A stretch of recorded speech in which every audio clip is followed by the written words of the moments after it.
கள்ளக்குறிச்சி விவகாரத்தில் பலி எண்ணிக்கை 10ஆக உயர்ந்துள்ளது. எமது செய்தியாளர் கோபிநாத் மருத்துவமனையிலிருந்து இணைகிறார். கோபிநாத், மருத்துவமனையில் காட்சிகள் எப்படி இருக்கிறது? எத்தனை பேர் கவலைக்கிடமாக இருக்கிறார்கள்?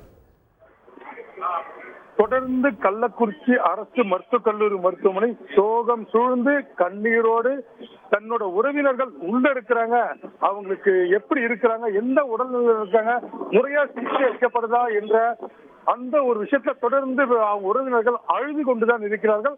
தொடர்ந்து ஆம்புலன்ஸ் சவுண்ட், அதே போல மருத்துவர்கள் உயர் சிகிச்சை, கூடுதல் சிகிச்சை கொடுக்கறதுக்கு கூடுதலான மருத்துவர்கள் வரவழைக்கப்பட்டிருக்காங்க.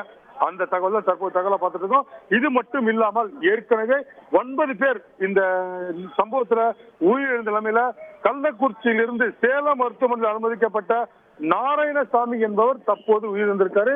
பலி எண்ணிக்கை 10ஆ உயர்ந்திருக்குங்க.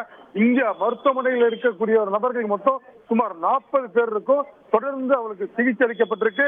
இதில் பாதிக்கப்பட்டவர்கள் அனைவரும் ரொம்ப நிலைமை மோசமா போச்சுன்னா இங்க சிகிச்சை கொடுக்க முடியாது, உடனடியா சேலத்துக்கு அனுப்பி வச்சிடறாங்க. ரொம்ப முடியலன்னா புதுச்சேரி ஜிப்மர் மருத்துவமனைக்கு அனுப்பி வைக்கிறாங்க. தொடர்ந்து இங்க மருத்துவ குழுவினர் கள்ளக்குறிச்சி அரசு மருத்துவக் கல்லூரி மருத்துவமனையில தீவிர சிகிச்சை கொடுத்திருக்க தகவல் தான் தற்போதைய தகவலை பார்த்துட்டு இருக்கோம். உங்களுடைய தெளிவான தகவல்களுக்கு நன்றி கோபிநாத். செய்திகளை உடனுக்குடன் தெரிந்து கொள்ள உடனே சப்ஸ்கிரைப் பண்ணுங்க.